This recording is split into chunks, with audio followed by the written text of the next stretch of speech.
Hello, everybody. Welcome back to my channel, platform page, whatever you're watching me on.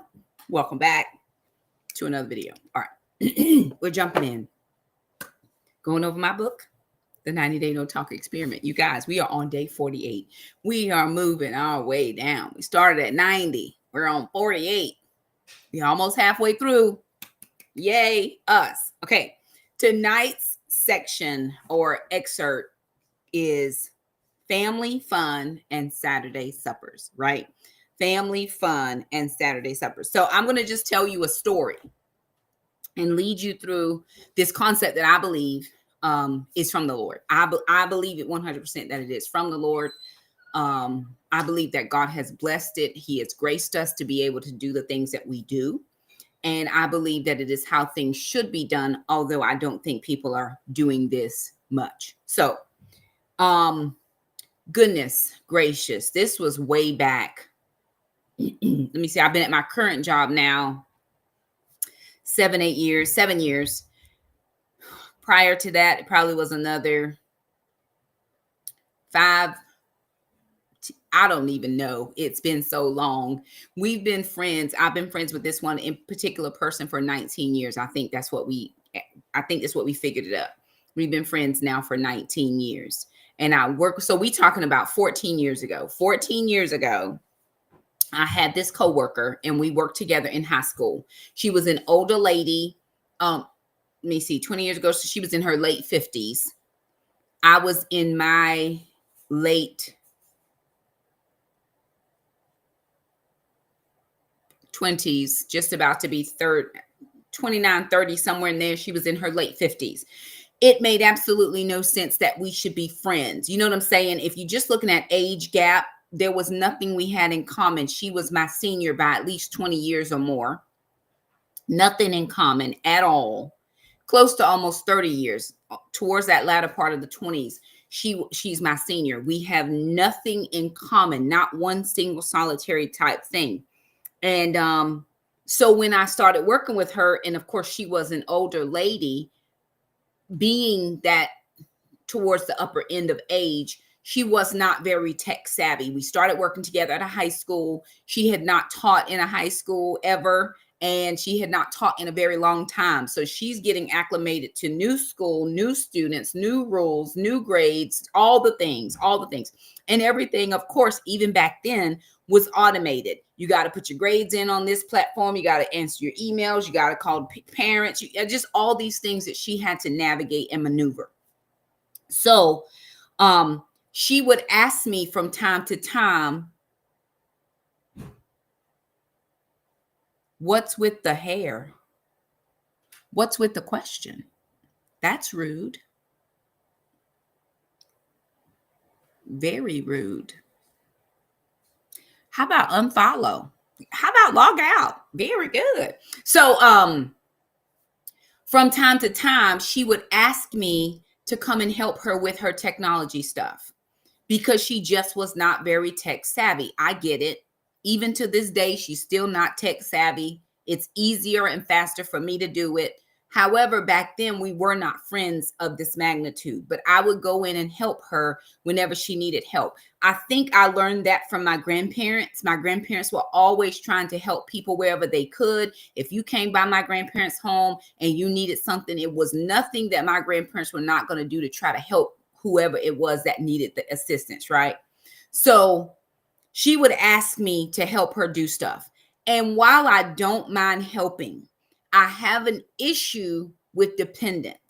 And I don't want anybody to be dependent on me in case I'm absent or I'm not there and she won't know how to do something. So what I would do is I would go into her room after school and I would sit with her and walk her through the process of whatever it was she was asking me to help her do.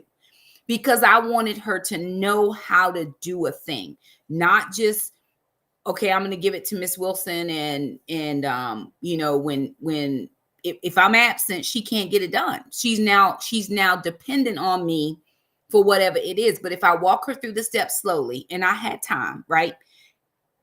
She might be able to remember some of those steps if I'm not there to assist her further. And we would do this all the time whenever she would need something. And it even got to the point where she would say, hey, Miss Wilson, if you do this for me, I'll pay you. And I was like, you know what? I'm not going to take money from you just to help you put in a grade or help you figure out an email or help you do something that's just so generic. I'm not going to do that. I don't know about other people, but I'm not going to do it. So what I would do, I would say, no, ma'am, that's not necessary. I would pull up a chair and I sit by her computer. And of course, you know, she's a little slower than most. And hey, everybody, good to see y'all. Like the video, share, subscribe, do the hearts, do all the things. That just helps push us out into the algorithm. It's just very helpful. So I appreciate that. And so I would really just try to help her. When we worked together for 5 years, we actually met the very first day. It was our both very first days. She asked me where I was from. I told her the little small town I was from. She's like, are you kidding me? Because my her husband at the time, his family was from there. She's like, nobody's from there. I said the same thing. So we had that kind of a connection there. But I just would help her over all those years. We worked together for 5 years. So this is called Family Fun and Saturday Suppers. Y'all keep that title in mind, right? So we worked together for 5 years. And for the whole 5 years, if she needed help, I would walk across the hall to her classroom and I would help her. And then if some of the kids would act up because she was older and they thought they could get away with stuff, I would say, listen, you send them to my room. Whoever's got a problem, you send them over here. They won't have a problem again. I think she tells a story. She only had to send one kid. Listen, we're not about to be giving our elders problems because you trying to be up in here doing whatever you want to do. No, ma'am, sir, it's not a thing. And so I would just kind of be there as a support person. I never wanted her again to be dependent on me, right? No. So I'm not, I wasn't going to do stuff for her, but I would help her out. So we worked together for 5 years. After 5 years, she actually retired. When she retired, I was going through at that point probably a separation and a divorce. This was probably right around the time that I was getting separated and divorced. There was so much happening in my life that I really just kind of lost touch. She lost touch with me. It wasn't, we didn't hang out around, after school or anything like that. We were not hangout buddies or whatever the case was. It was just strictly an in-school type of a thing. But, I don't even know how we got separated other than the fact that she went off to retire. And I was just, like I said, going through a divorce. But one day out of nowhere, just randomly, and I am one of those who doesn't believe in random acts. I believe that the Lord always has a plan and a purpose for the things that he ordains. But one day out of nowhere, I think I was in my kitchen. I can't even tell you. I spent a lot of time in my kitchen. But I think I heard the Lord say, call her and invite her to dinner. And so here I am, I'm hearing the voice of the Lord and I'm like, okay, Lord. And I'm thinking he wants me to call her and invite her to dinner one time. Now I haven't seen her probably in about 5 years. I don't even know when the last time that I did see her. But the Lord told me, he said, call her and invite her to dinner. I'm thinking invite her to dinner once. That's it. A one and done. Okay, God, I have heard what you said. I'm doing the things. If you will go with me to John 10, verse 27. John 10, verse 27. My sheep respond to my voice, and I know who they are, and they follow me. Because a lot of people would tell you that God doesn't speak anymore. God is speaking. The question is, are you listening, right? Those of us who are locked in with the Lord, those of us who are leaned into God, we can clearly hear, discern, and decipher whose voice it is.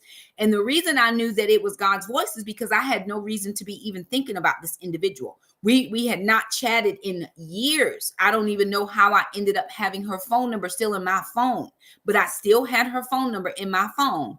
And so I listened to God and I said, okay, God, what is it that you want me to do? He said, call her and invite her to dinner once a week. And I was like, now listen, Lord, let me just tell you something. See, I already got these kids and I'm out here trying to live and it probably was longer than 5 years because the kids and I were living in this house. I've been in this house now for 9 years. Gosh, it was a long time.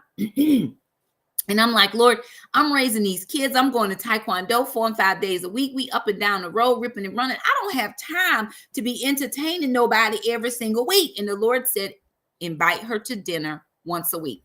And here's the thing. You have to know when the Lord tells you to do something, to do it. And I just, from that moment, I had a decision to make. I'm either going to invite her and listen to God, or I am going to not invite her, not listen to the Lord, and I'm going to get whatever consequence comes with the uninvite or the non-invitation. And so I said to the Lord, you know what? I'm going to call her. I'm going to call her. I'm going to invite her, and I'm going to do exactly what you told me to do. And that's just how it's going to be.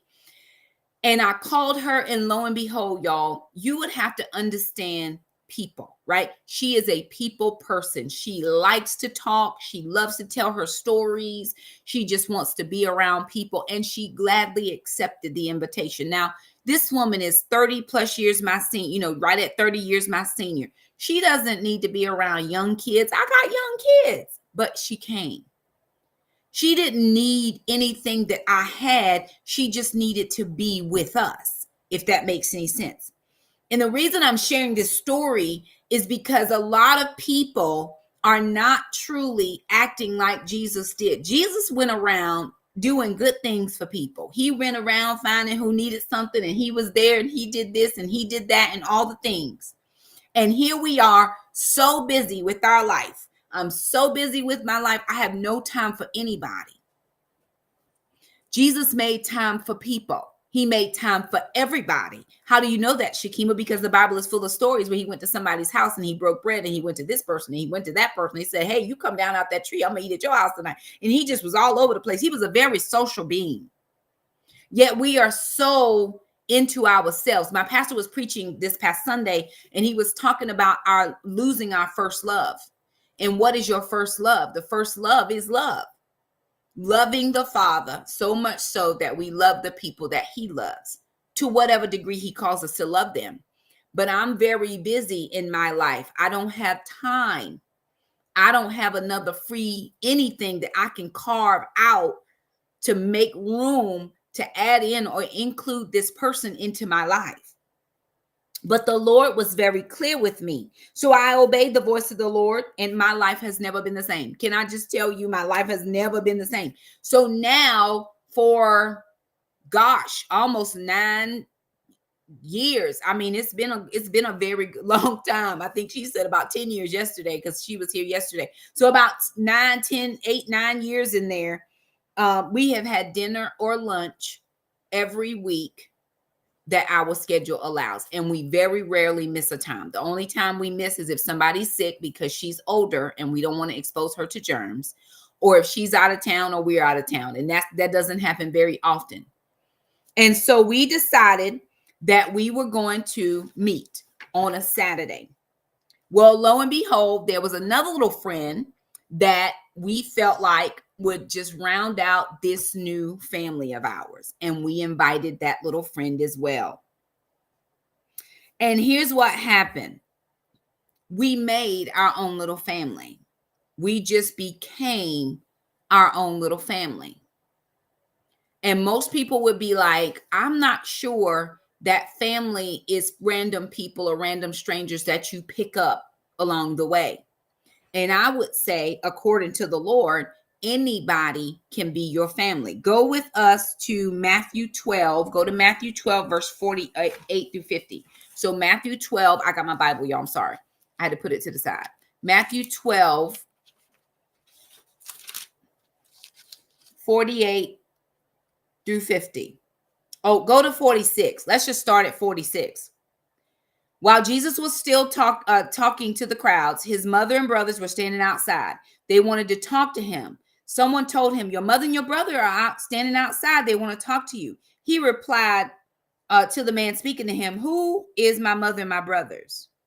Pointing to his hand at the disciples, he said, look, here are my mother and my brothers.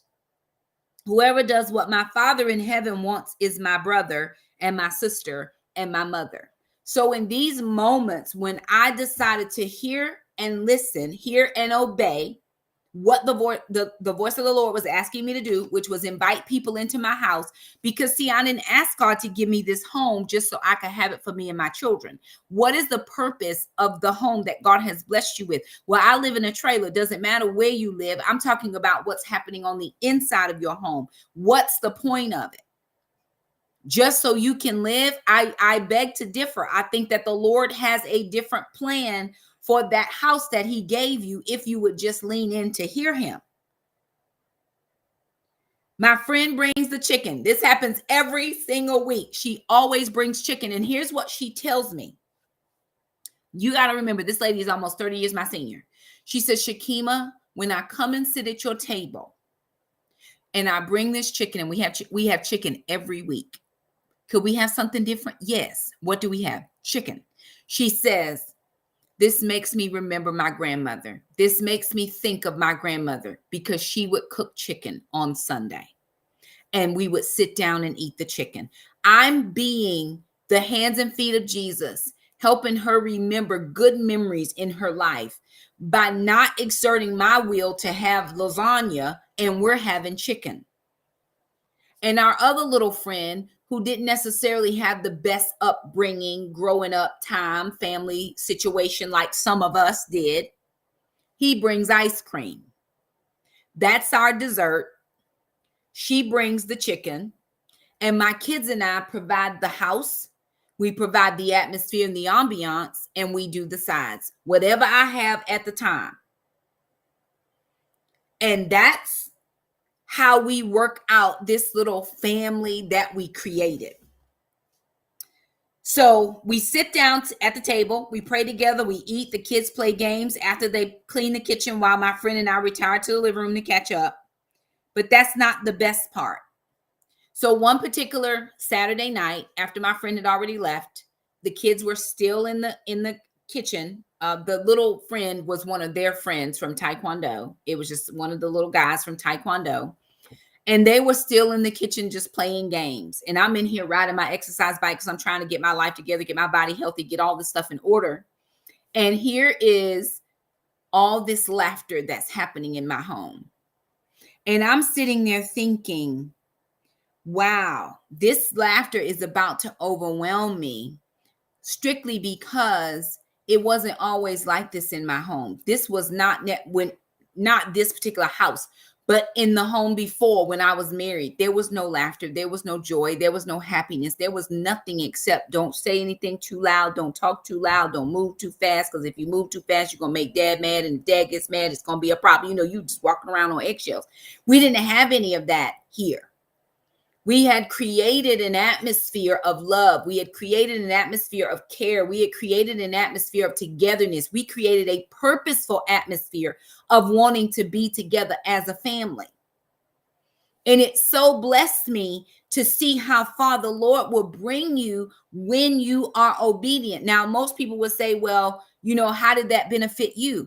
Immediately, let me tell you, not in a few months from now, not a year later, immediately when we invited that lady into our home, she became my children's grandmother. And I became her good daughter. Since then, we've taken vacations together. We've gone on trips together. We've gone out of the country together. When I remember one time my kids were in a play at church. Now you got to understand, because I know all of y'all think that we're culturally the same. We are not even culturally the same. We don't look anything the same. We weren't raised the same. Our backgrounds are not the same. We didn't go to the same type of church. Trust me, I just visited her church this summer, and boy, oh boy, was it different than my church. So she's coming to the event at the church to see the kids because they're in a play. And she pulls up and she gets out of her car and she's starting to walk towards the church. And we have a brother outside in the parking lot. You know, he doesn't recognize her because everybody in our church, we know everybody. It's so small, right? We know everybody. He don't know her. And again, we don't look anything alike. And he says to her, he says, may I help you? She said out of her mouth with her own words. She says, yes. I'm here to see my grandchildren in a play. He kindly opens up the door, ushers her in, and she sits down. She's been through so many different things with my kids, and I've been through so many different things with her. Does she have her own children? Absolutely. But that doesn't mean that the Lord will not bless you with other people to add to you. God's always going to add to you every single time. And it did more for me to see her reaction and response. My children didn't have, at that point, active grandparents in their life. None of their grandparents were active, with the exception of my ex-husband's mother. Let me give her flowers. She just can't drive, and she's got some other issues that she's dealing with. But as much as she could be active there, she was. We lived a long way away. We were separated and divorced by this time, and he did not do that travel thing where he got them back and forward to see his mom. So she was as much as she could be. But other than that, my kids didn't have an active grandparent at that point in their life. So this lady, although I felt like I was stepping in and doing something for her, she actually stepped in and did something for us. She's had surgeries, and I've taken off from work to go with her to surgery. And she tells all the people, this is my good daughter. We don't look nothing alike, y'all. Nothing. This is my good daughter. She has her own children, but I am the good daughter. I feel sad about that sometimes because my sister that I love so much and she loves me, she tells me, she's like, yeah, you're the good daughter. She knows. She already knows. But we created a family. And why am I sharing this? If you'll go with me to Acts chapter 2, go to Acts chapter 2. I'm not going to be on here long, y'all. I want y'all to just get this. There's a concept that I'm trying to teach, and I try to teach people that the Lord taught me. We're so selfish, and I'm including myself as well. It's all about me, me, what is for me, how it's going to benefit me, my kids, my children, my house, my husband, my this, my money, my time. All of it is about me and mine. And I'm going to go in Acts chapter 2, and I'm actually going to start in verse 42. I told you 46, but I'm going to go to 42. And right above this portion in my Bible, it says life as a Christian. So here we are. We out here quoting and toting the Bible. We out here slapping people in the forehead. We out here throwing claws. Folks is falling out. We doing all of this. And some of you have never even broken bread together. How? How does that happen? How does that happen? Because it's all about, for some people, the show part. Listen, if I got to be put on display about how I love the Lord, you don't even have to worry about me. I'd rather show people the love of Jesus than to just tell people I love Jesus and never show them. Go into Acts chapter 2, verse 42. The disciples were devoted to the teachings of the apostles, to fellowship, to break bread, and to prayer. Now, this is after Jesus has been crucified on the cross. He was dead, buried, and resurrected. Now the apostles are all up in the upper room. They out here together with the people, right? This is after the disciples were devoted to the teaching of the apostles, to fellowship, and to the breaking of bread, and to prayer. So they were devoted to teaching. They were devoted to fellowship. They were devoted to the breaking of bread and prayer. How many of you have ever fellowshipped with your people, the people that you say you love, even your church folks? Some people have never, not one time ever, never been to dinner at somebody's house. I recall being at a different church before I was at the church that I am now. I've been here 17 years. But before I came here, I recall being at a different church, and the pastor, he's just preaching and teaching kind of something about the same, along these same lines. And he says, how many of you right now after church could have people over to your house? Now, I'm fairly new to the church. I'm like, me. And he looks around. He said, only Sister Shakima. Because what is it going to cost me to invite people over? See, when you extend yourself, what you're saying is, I value you more than I value my afternoon Sunday nap. Yes, I might be tired. Yes, I might could use a few winks, but I value you so much that I am going to forego my nap, and I'm going to set a table before the people. Well, I don't have anything to provide. That's okay. You can do a potluck style. Why not do a potluck style? And I know you don't eat at everybody's house, but you could tell people what to bring. Baby, you bring the rolls. You know they ain't gonna make no rolls. You know they don't cook. They gonna go to the grocery store. Baby, you bring the drinks. I got the main stuff. I got the meal. Now, does my friend have to bring chicken? Absolutely not. I'll cook anything. I am a chef. Chef Boyar Shakima. Just call me whatever you want. I'm over here. I'm serving it up. But it makes her feel a way to bring the chicken. So I allow it. And then she says, well, what else can I bring? Bring you. Just bring you. And over the years, what we've done, because we've done it for years, we haven't done it just for a little while. We've done it for years. We've invited other people, and this one can come, and that one can come. And yesterday we had somebody totally different come. And she texted me after. She said, dinner was delicious. You know, she just went on and on. We had homemade green beans. We had pesto green beans with a garlic basil oil that all those ingredients, except the oil, came out of our garden. And she said it was delicious. And thank you so much for sharing your friends with me. How many people in your sphere of influence sit at home every single week by themselves? They have nobody to talk to. Nobody comes over. Nobody go check on them. We don't even text. We don't call. We don't do nothing. And we go around telling people that we love the Lord with all of our hearts. And who have you texted this week to check on? Who exactly is in your group chat? Your group chat is on mute because you don't want nobody disturbing you. I'm a disturber. I'm a disturb. I will disturb. They absolutely, the comment says they feel seen and important. Absolutely. But we're so busy. And here's the thing. If you're too busy for people, you probably are too busy. Go back, look at all the things that you're doing, see what is beneficial and productive in your life, and whatever is not, stop. And then you have just opened up your schedule. It's open. My children at the time were in two different places. My son was taking Taekwondo over here, and my daughter was taking dance across town. So that meant I had to drop her off at dance, take him to Taekwondo, get back to pick her up from dance, get back to pick him up from Taekwondo. I said, hold on, wait a minute. I am not the road runner. You ain't about to have me out here going back and forward. Somebody gonna have to choose. And I knew my son was not gonna dance. So I told my daughter we will not be doing dance any further. You would be doing Taekwondo. And she did Taekwondo for the next 6-7 years. Got her black belt.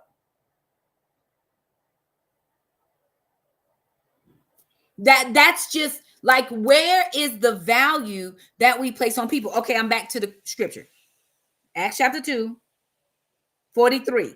A feeling of fear came over everyone as many amazing things and miraculous signs happened through the apostles. All the believers kept meeting together and they shared everything with each other. From time to time, they sold their property and other possessions and distributed the money to anyone who needed it. When have you, me, I, y'all, all us, sold all we had and made sure that those who didn't have had something? Now, I'm not saying that most of us don't do that, but I am saying there is a large majority of us, and I'm just going to put myself in that just so nobody thinks I'm talking about you. I'm talking about me. My stuff is so important that I do not have no extras. I don't have no extras to be given away. Can I promise you that nothing you give, God will not return to you? Good measure, pressed down, shaken together, shall he cause men to give unto your bosom. That's the Bible. Given, it shall be given unto you. Well, Shakima, is this a giving message? If you need it to be. I've been put up my Cash App one time. I ain't asked nobody to pay my cell phone bill one time. I didn't put up here and say, if you don't help me get a room, I ain't gonna have nowhere to live tonight, because the Lord has provided a way for me to pay my mortgage. But what I am telling you is there are people in your sphere of influence that need stuff. And instead of you going and buy one more pair of Nikes, one more pair of one more dress, one more this, one more thing that you really don't have nowhere in your house for it to go, could it not be better spent somewhere else? He did say, feed my sheep. Yes, he did. God knows he did. But ask yourself those types of things, because why would I not? Why would I not? If I know that there is a person, not too many weeks ago, there was a lady in my group, and she had a need. Now, she had stopped working. She's taking care of her father, Very good. You know, she's honoring her father. So she does work a little bit and she can pay all her bills, all that. But she had a need. And I heard the Lord. Y'all, this is the very first time this has ever happened to me. We're in the group on a Saturday morning, and not to be putting business out, but I'm just going to share this. I heard the Lord. She had a need, and the Lord said, Shakima, you can meet the need.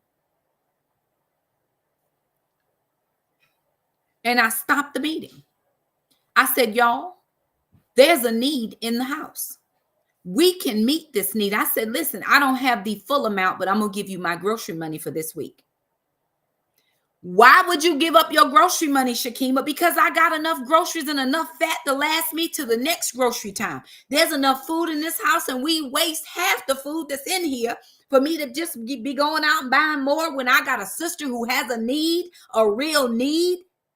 Oh, no, I'm not about to miss an opportunity to give. Because I know for sure when I do that, God already, he has peeped my number. He's like, you know what? She gave the very last that she had. And what I'm about to do is I'm about to add to her. She ain't even going to get back what she gave. He's going to give me over and above all that I could ask, think, hope, or dare to dream. How do you know that, Shakima? Because it's happened too many times. Too many times. I've given away thousands of dollars. Thousands. And there was a time when I could only feed my kids on $25 a week.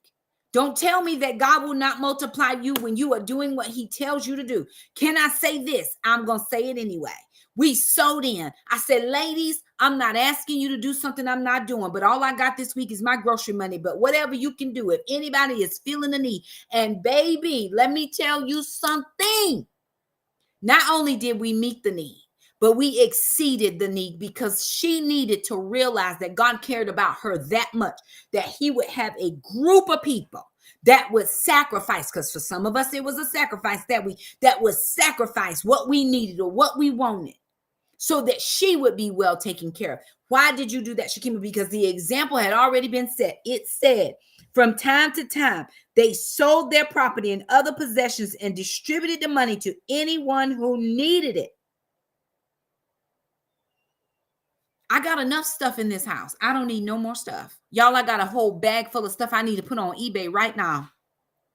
It's just sitting in my closet. Been sitting in there so long and so heavy. I had it on a top shelf. It broke the shelf. It was so heavy. I had to put it on the bottom, and it's still sitting in there waiting for somebody to put it on eBay. Guess who's going to be that somebody? I guess it's going to be Jesus. But what am I hoarding up stuff for? Now, I'm not saying never will I tell you to take away from your family. That's not what I'm saying. But what I am saying is we go before the Lord and we ask him to be kingdom givers. He gives seed to the sower. Because one seed can produce how many shoots? I planted one bush bean seed. It just looks like a bean. And from that one bush bean, I'm able to go out there and harvest multiple beans from one bush bean. Not only that, but I put pole beans beside the bushes. So now my one bean is now growing up, and I have arches in my garden. It's growing up over the arches to where the beans are falling down from the top of the arch. And some of them are hiding behind each other. And if you looking good enough, now you can see, you like, oh Lord, this beans. But I planted one seed. He gives seed to the sower. So that's what we ask for. God, would you give me seed so that I might be able to have kingdom finances, that when there are needs that come up, I will be able to meet the need or at least assist? You may not be able to give it all. I get that. In the very beginning, because I was still in that, I still was in that phase where I didn't have a lot of money when I invited that lady over to my house. Here's what I'm telling you that God did for me. God made sure that I could still feed my children. He taught me how to coupon. And because he taught me how to coupon, I had stuff. I had more food in this house that I could feed anybody. Then I could get the toiletry products. We had 2 hurricanes come. Hurricane Florence, and there was another one. I don't remember. Michael Mitchell, somebody, I don't know.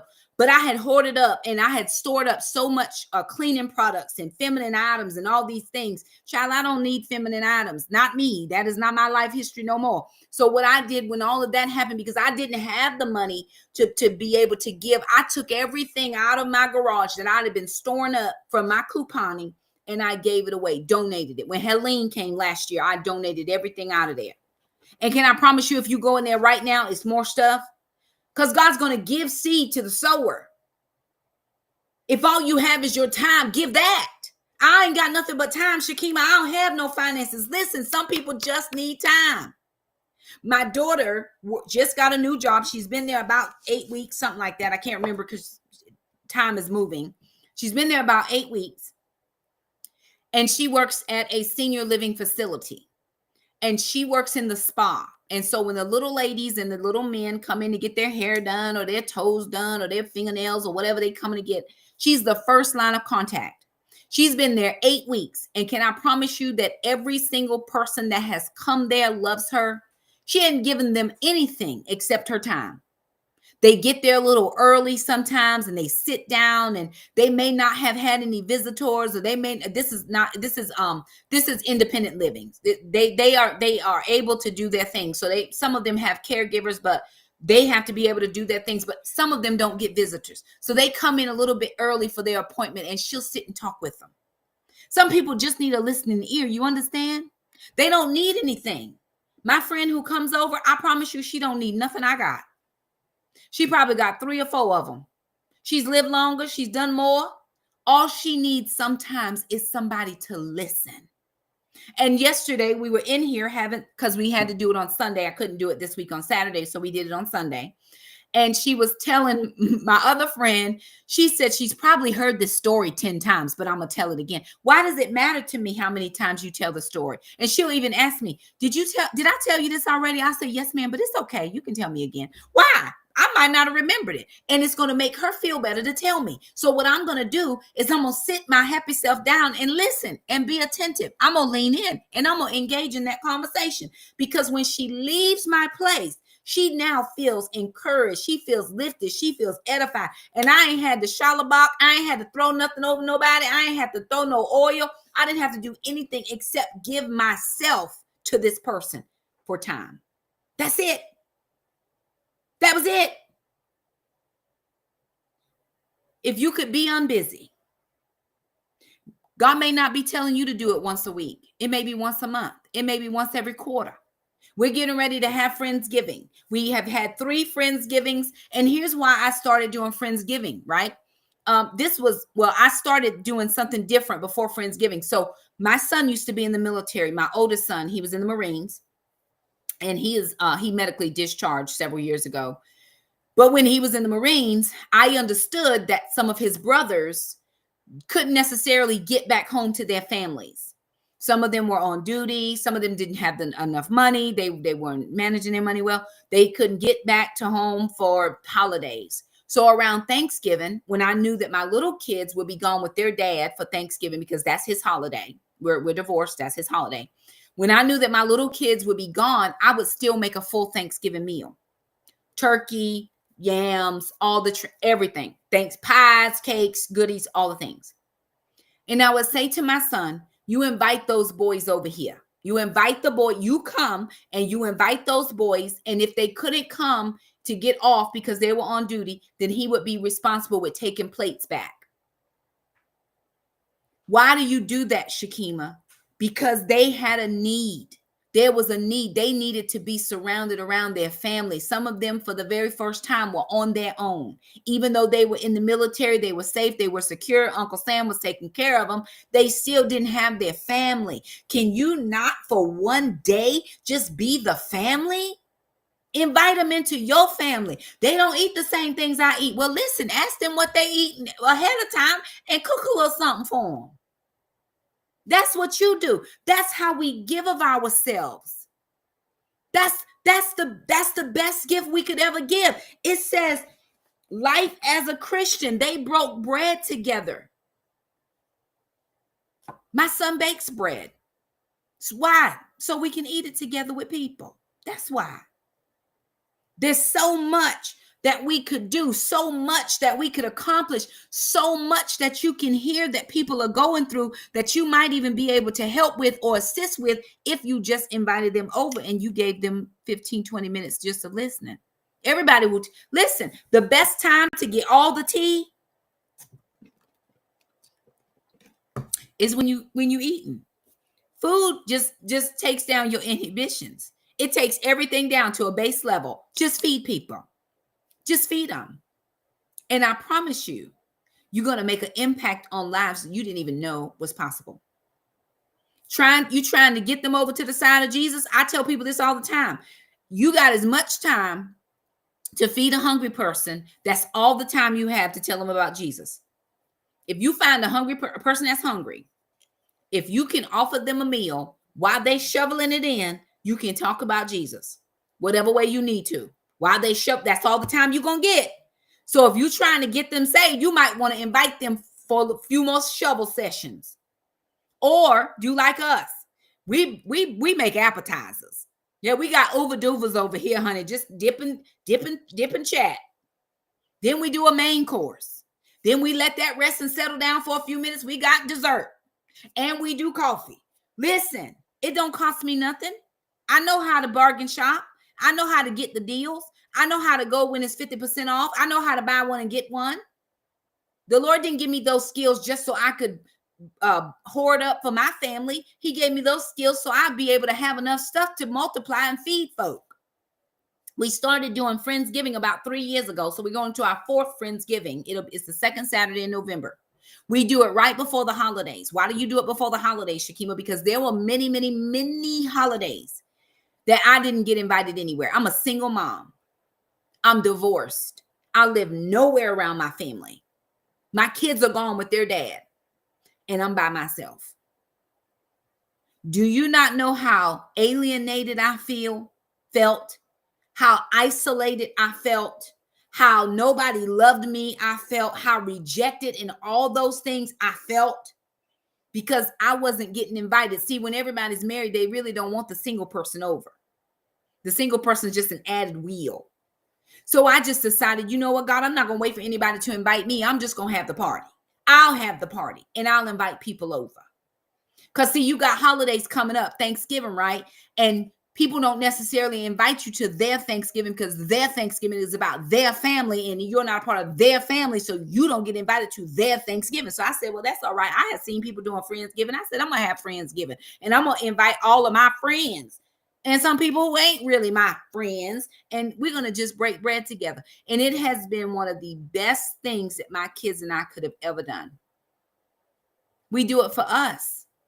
We do it for them too. And we've created family. We've created a safe space for people to come together. And it's been beautiful. Someone asked me once, and I'm done. Woo, I'm done. Someone asked me once, if I could have any house in the world I wanted, what kind of house would I have? Now, here's what a house is. It's a building for human habitation, especially one that is lived in by a family or a small group of people. It's for human habitation. That's what a house is. They said, what kind of house would you have? And I thought about it for a minute. And the simple answer is this: one where people felt welcome. I desire to have a space, a house, whatever God, a home where people feel welcome to come. Kick your shoes off. I remember my little nephew Shane, that don't look nothing like me. My little nephew Shane, when he was a little guy, like 2 years old, he would come to Aunt Kima's house. And the first thing Shane would do was strip down to his diaper. I don't know why he would come over here and take off all his clothes except his diaper. But his mama was like, well, there he goes the clothes. The shoes would come off first and then the clothes. He just felt comfortable here. Baby, do whatever you want to do. It ain't bothering me. And my friend was like, I'm so sorry. What are you sorry for? He feel fine. We all right. It don't bother me nothing about what that little kid was doing. He felt comfortable to be here. And guess what? I wanted him to feel comfortable to be here. I want a home. I don't care how many rooms are in here. I don't care how many bathrooms. We want to have enough for the people, but I'm not looking at, I need 12 bedrooms and 17 bathrooms and 3-car garage. Give me a pool out back and a deck house and all. I don't need any of that. I just need a space for people to feel welcome. You are welcome here. I want you to be here. Thank you so much for gracing me with your presence. You could have picked any other place, but you picked to be here. And we appreciate that. That's the kind of house that I want. A home is a place where one lives permanently, especially as a member of a family or a household. Some people have never felt family, never had a family, don't know what family feels like. There are people that have grown up in foster care, in different situation, that situation, whatever. I want you to feel like you belong here. I go to the Rock San Antonio is in San Antonio, Texas. It is pastored by Apostle Kevin L. Duhart and Lisa Duhart. And here's what they say when you're coming to church. They say, welcome home. Welcome home. And I want my home to feel just like that. Welcome home. We like the Red Roof Inn. We're going to leave the light on for you. We want you to be here. We do. As often as you are able to make it, come, be with us. Because that's what Jesus would have done. And he wasn't even doing it in Acts. It was the apostles. It was those who had spent time with him, who had fellowship with him for those 3.5 years that he was in public ministry. They had lived with him and watched him and saw all the things. And when he was no longer with them, but in them, they was like, okay, what we finna do? We're going to emulate and do exactly what we saw him do. We're going to eat together. We're going to fellowship. Oh, you got a problem? No problem. Hey, there's a problem in the house. How we going to handle this? And I got one of these. I got one of those. If everybody just chipped in to take care of the problem. If they did it in that time, why can't we do it in our time? What's wrong with us? That's my question to me, Shakima. What's wrong with you? And you know what? I don't do it as much as I need to. That's probably my problem. I had somebody that I recently met and they said, you're just so kind. If that's the only word that you can say about me, thank you. Trust me, it's not because I want to do it out of just the goodness of me. It's out of an abundance of love for the Lord. I said the other night, people were God's business. And because people were his business, they have to be my business if I'm telling people I'm with him. How you telling people you with God and you see folks on the side of the road and you ain't done nothing for them? Now, I'm not telling you to stop for everybody because everybody out here will work for food and all the problems. And it's not the truth. I see some people just drive up in the middle of the thing, honey, put their car in the parking lot. Oh, we got 3 days and we going to be gone and they're here next week. There are scams out here. You have to be led of the Lord. You have to hear. You have to be sensitive to the spirit. But I'm telling you, there are things that you can do. There are people that you can help. There's people that you can bless. Well, I don't want nobody in my own home. That's fine. I remember going to the church. I remember asking my pastor if I could do a thing at the church. I had something called a swap and shop. It was a home goods swap. Everybody brought their gently used items that they weren't going to use anymore. Instead of taking them over to the resale shop or the Goodwill or wherever else you was taking it, we just all brought it and there was so much stuff. And then everybody who brought something, you could take something home because maybe you don't want it anymore, but that'll look great in my living room. Oh my God, I've been wanting one of them and I didn't have the money. Look, bring all your stuff together. And then whatever was left, we took it to the swap, to the Goodwill or wherever we were taking it. But give people an opportunity to come in. We provided food. There was coffee. There was beverages, all the things right there in the church. You don't have to have people in your home. I get it. I understand. But if you cleaned it on Saturday night, you wouldn't be embarrassed on Sunday. That's just that. Who said that? Who said that? Very good. Oh, Lord Jesus. As much as possible, we want everyone who enters our home to feel like family and feel welcome. I may not be able to give you much, but I can give you a meal, a cool drink, and a few laughs mixed in. That's what I agree to give. That's what I guarantee you're going to get. If you come on a Saturday, you are ensured to enjoy a great meal, ice cream, and family fun. It might be a Sunday just because the days change just been on our schedule now. Can you say the same thing, though, about your space? That's the question, right? Family fun and Saturday suppers. It can be a Wednesday night. If y'all get together and y'all have small group, going back to San Antonio, the Rock San Antonio, they have something called tribes. And they get together. Their small groups are called tribes. And some are just the Monopoly tribe. They get together. We gonna get church on Sunday. Apostle preaching on Sunday. We gonna get Bible study on Tuesday. You ain't gotta always come together and shove the Bible down nobody's throat. Listen, some of the groups just go out and eat. They just try different restaurants together. Let's just go to this restaurant today. Listen, I can't go today. I ain't got nothing to eat. Can I promise you that if I keep my hair like this, somebody was talking about my hair earlier, mind your business. But if I keep my hair cut short, it costs me $25 plus a $5 tip. That's $30. I can go for 10 straight weeks without getting my hair done. If I let my hair grow long, it's at least $100 every 2 weeks. That's $200. Subtract 30 is $170 every 2 weeks. If I don't get my hair done, how many meals can I take? How can I pay for somebody who might be in the tribe of the people who go out to eat and they don't have it this week? Think about kingdom finances. God doesn't give you money just so you can have money. He gives you money so that you can put it to places where it needs to be. And that may not be your thing, right? Paying for people to eat. I get that too. But listen, lean in, ask the Lord, what is it that you want me to do? How is it that you want me to move? How can I help? What can I do? Who can I help? Who can I help? Can I promise you, every married couple that's watching me, there's a single mom somewhere in your sphere of influence that all she needs is a night to just go out and not think about her kids. What about putting together a meal? You making you a casserole, make her a casserole. Take it over, girl. I know you just been working them 14-hour shifts. I just brought you something. Throw it in your freezer whenever you need, just pull it out. Pull it out. There's a girl I follow on YouTube. She's out here and she does freezer meals. She does the same thing. She's like, oh, I know somebody that just had a baby. She's making a casserole for her and I'm going to make one for her. Several ladies do that.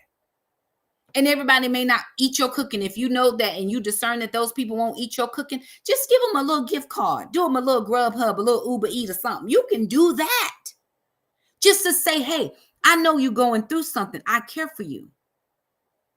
And because I care for you, I'm going to take my moments and I'm going to take my coins. Because see, nothing says you care more than where your money is.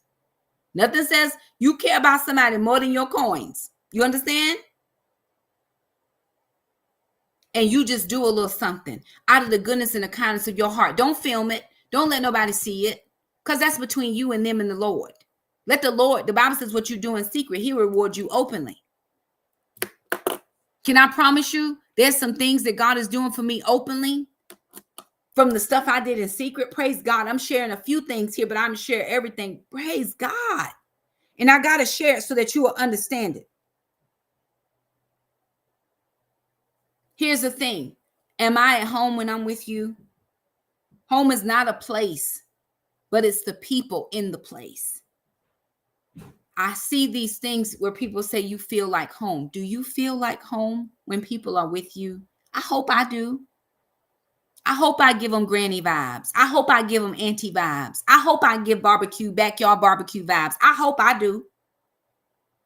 Because that's when people let their guard down. That's when they can tell you the real root of the problem. That's when you can know how to pray. That's when you can lay hands. You ain't even got to lay hands on them at that moment, especially if they don't do it like that. But as soon as they leave and you know they've shared something with you that's an intimate thing, that's a hurting spot in their life, what does it take 3 minutes to say, Lord, thank you so much for allowing them to cross my threshold. I thank you that you provided the meal for them to come and be with us. But God, you know they have a need, and I'm praying and standing in agreement. I'm in the gap, Lord, asking you to meet that need for that individual. And while you're doing that, Lord, would you show them that they are more than loved? Would you show them that you care for them? Would you show them whatever way you want to show them, God, that you died not only for the rest of us, but for them as well? Would you show them that there is a spot in this family for you, for them? In Jesus' name, amen. That's it. But some of us are so happy to put them on the island with the misfits. The misfits made a family too. I'm the chief of the misfits. That's me. I already know I know my deal. I know I don't fit nowhere. That's fine. I wasn't called to fit in. I was called to stand out. And I'm going to help us get to this place where we're actually walking, living, breathing examples of Jesus. Don't tell me you love the Lord and you haven't shown me you love the Lord. Don't do it. Show me. My grandmama used to say, I can show you better than I can tell you. Right before she went upside your head. Pretty much. But show people that you love them. Show people that you care. Show people that there's concern. Show people that you place value on them. Could I do something else? Yesterday, y'all, this is the gospel truth and I'm done. I'm closing the book.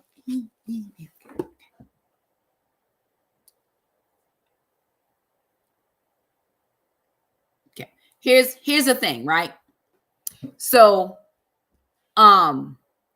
yesterday, I was tired. I was wiped out. I think the day before we had some stuff going on. I went to the gym. I'm working out hard. I'm working out heavy. And I was just tired. Oh my God, it was rough. And so we still had Sunday supper. And my friends, I had multiple ladies over yesterday. One lady could not come, but I had some people over and they were just talking and I could feel the sleep, the heaviness of the sleep. And I'm sitting there trying to keep my eyes open and I'm nodding in the right places. I'm just tired yesterday. And so my friend finally said, okay, well, I got to go. I'm going to go to the gym. And then my other friend was like, well, I'm going to go behind, we going to all leave together. So they left. And after they left, after we had done all the things, I tried to keep the kitchen pretty decently clean so I wouldn't have a ton to do after. But after that, what I did, because my body needed rest, was I then put myself to bed. And I took about an hour and a half nap. I could have came home and went straight to bed, but I chose to sacrifice my time for sleeping to entertain people in my home. And after I entertained them, then I could sleep. So it's not that I got to give one for the other. God will make room for both. I was able to refresh my body. I was able to take those moments. I was able to just dial it down, but I still was able to serve. Jesus said, I didn't come to be served, but to serve. We all have got to put ourselves in his place and think, what would Jesus do? We out here trying to turn over tables, and I get that. We want to platter, whip, and beat folk, but he fed people. Jesus, you got to send all these people away. We don't have enough food to feed them. He's like, Lord Jesus, have mercy. Sit down. What do you have? All we got is these 2 fish and 5 loaves. He's like, okay, give it to me. Break it, Father. Thank you for it. And he fed everybody that was there and took up extra. You can't miss that part. You can't miss that part. And I get it. Cooking may not be your jam, but you know somebody else who cooks. Why don't you just give them a few dollars? Girl, can you make up something? Because I'm trying to have a few people over, whatever the case. Go over there my friend brings Costco chicken. She don't cook them. She goes to Costco. $4.98 gets you a Costco chicken. Get you a Costco chicken and a few little sides, because it's not about what you offer. It's about the fact that you offered them a place. Does that make sense? I hope it does. Before I leave, just like every night, I want to give everybody an opportunity. Do you know him? See, because knowing him makes you lean into him and want to do this type of thing. And I'm not saying that you don't know him if you're not an entertainer, if you don't have the gift of hospitality, because some of us have that. I believe that I have the gift of hospitality. But what I am telling you is that these are the base things that he would have done for people. The basic things. Some of us want to be seen and we want to be heard and we want to be known. And that just wasn't his MO. People knew him in communities he didn't ever go into because of all the stuff he did in other places. So if you're going to get known, it's going to be for the stuff you're doing in other places. How about do some things for folks and they're going to be like, oh, yeah, she be having that Thanksgiving dinner. Oh, she do Christmas breakfast. Is a huge holiday tradition at our house. Every single year we do Christmas breakfast. My kids can have anything they want that's a breakfast item. And we invite people to our house. We open the doors and we say, whoever wants to come, come. I'm up every Christmas morning at 4 a.m. putting the grits in the crock pot. Well, Shakima, they might want to spend time with their family. That's why we do it in the morning, because most families are doing evening dinner. But what about those people that don't have a family? What about them? What about those people who have lost someone and they don't have that person to spend this time with this holiday? What about that? Sister, come, Jack, somebody. What about them? Turn that off for me. That's all I'm saying.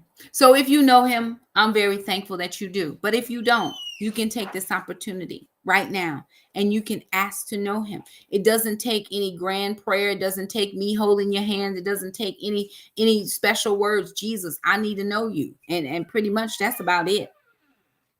But once he comes to know you, now you got to lean in, because you got to know what he sounds like. You got to read his words so that you'll know when he tells you to do something that you can definitely identify that was the Lord. That wasn't me. Because who else is going to tell you to take your grocery money and give it into this need that ain't my need? I need groceries. No, I don't. I've got enough groceries. I've eaten enough. I'm 181 pounds. Trust me, I don't need to eat another thing for a few days. I could fast and still be all right. Okay. We want to do what Jesus did. You guys join me tomorrow. No. Tomorrow's Tuesday. Join me Wednesday, because I have church on Tuesday night.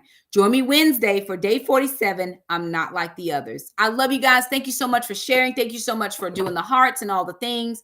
I appreciate you. The best way you can help us is by hitting the share button. Either share it to your stories if you don't want it on your main page, but share it to your stories. People will come back and click on it. Maybe they'll see it. That just helps us get further out into the algorithm so that we can preach the gospel and people can hear it. I love you guys. Thank you so much for joining me. And I'll see you guys on Wednesday night. Bye now. Bye, everybody.